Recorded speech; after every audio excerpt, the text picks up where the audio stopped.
Welcome to The Exchange. I'm your host, Rob Cox. Today we're talking about China's economy and its changing leadership. My guest is Stephen Orlins, the president of the National Committee on U.S.-China Relations. Steve, thanks for coming in. So this 18th Party Congress proceeded pretty much as you predicted it would, which was, slightly without any big hitches, right?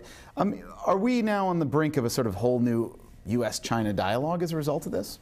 I hope we can enter into a new U.S.-China dialogue, that as the election campaign proceeded, we had what I would call deterioration on the margins. Yeah. Trade actions which were taken, which probably weren't necessarily in the national interest, but were in the interests of a candidate. We had a lot of negative rhetoric.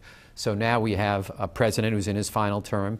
We have a new leadership in China, and I hope they can find areas where they can cooperate strategically, economically, on climate change, on the environment. There's a whole terrorism, there's a whole long list of issues where I hope we can have a new dialogue. So in the States, we have continuity, obviously, with President Obama being reelected. So we avoided day one Mitt Romney's threat to brand China a currency manipulator. I suppose that was greeted with a certain amount of, in Beijing at least, with some sigh of relief. Well, number one, it's interesting that yesterday the Treasury found that China is not a currency manipulator. That, yeah. So that, the Romney promise has been proven that it won't be in an Obama administration. And the truth of the matter is that, China's currency since 2005 on a real basis has gone up 35%. I mean, it's really appreciated. And they're moving towards a market mechanism.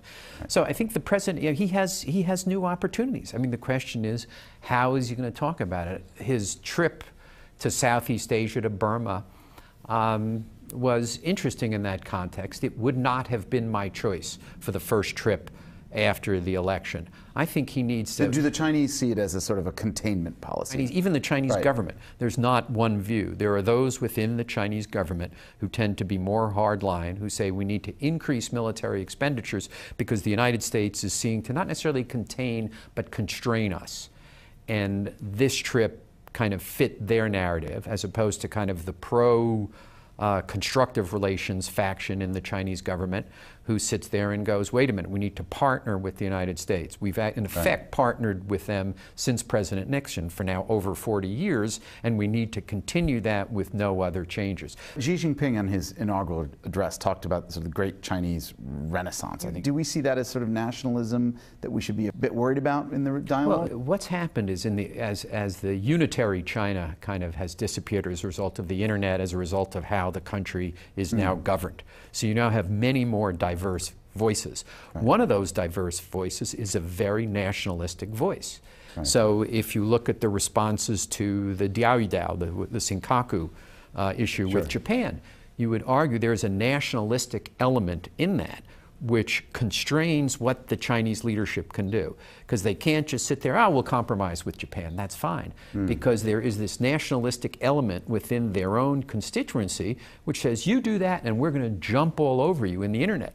From a political perspective, outwardly extending the protests rather than internally into your own government is probably preferable.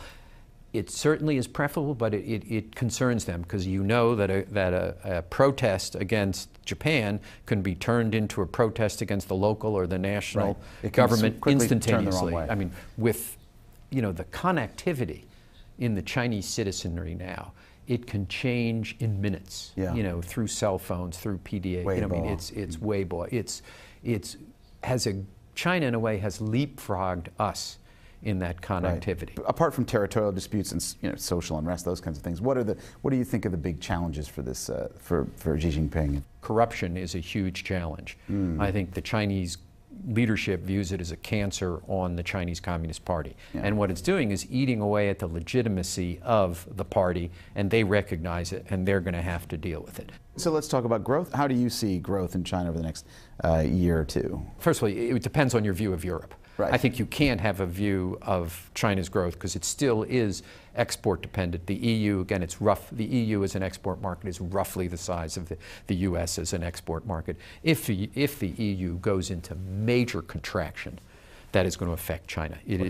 China is not immune for that. But let's assume we have a no growth situation in Europe. I think China is transitioning to a consumption-led economy. But the new leadership is going to have to implement healthcare reform, implement Social Security So the basic reform. idea is the Chinese will spend locally. I mean, they will consume, because now it's what, a third of the economy? Way It's low two-thirds.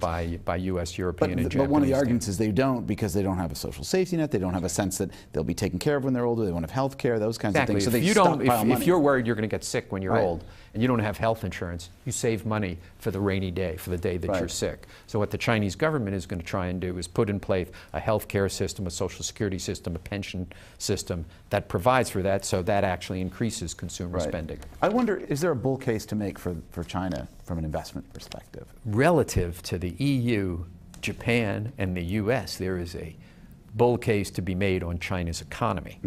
So I am a bull on China's economy. I think in a relative basis, it's an easy choice. That's where I choose to put my money. When you look at the last 10 years of growth in China, has been incredibly impressive. But the stock market has been a disaster. It's because disclosure is insufficient. Insider trading is rampant. When you talk to people at the China Securities Exchange Commission, they talk to you about a system which doesn't work. If the system doesn't work, people have no confidence in it, and it's like going to the casino. And the rule of law seems to come up a lot when I talk to investors who are wary of China, which is they're just not sure that what they own is actually, they actually own it. Yeah, that's right. When you're in the markets, and again, it comes to disclosure. But if you can go in, if you have people on the ground, and you can go in and look at the companies, there are fabulous opportunities in China. I think there continue to be terrific opportunities. And a lot of those opportunities, it's no secret. You look at the 12th five-year plan, and a lot of the consumer businesses are going to be very, very successful. Right. More people will move into the middle class over the next 15 years than the entire population of the United States. Right. So it's got to be a way to play that somewhere. It's enormous. And when you look at U.S. companies, they understand that. Yeah. U.S. companies, the other way to play it is obviously investing in U.S. companies that are building brands in China, where the disclosure is more accurate, Sure. and they will be playing an increasing role in that, assuming our government takes the right position and gets China's market to further open, focusing on real issues rather than currency valuation, which is more of a red herring. We'll see if that happens. Thank you very much for coming in, Steve. Great to be here, Rob. I'm Rob Cox. Thanks for joining us. We'll see you again soon for another episode of The Exchange.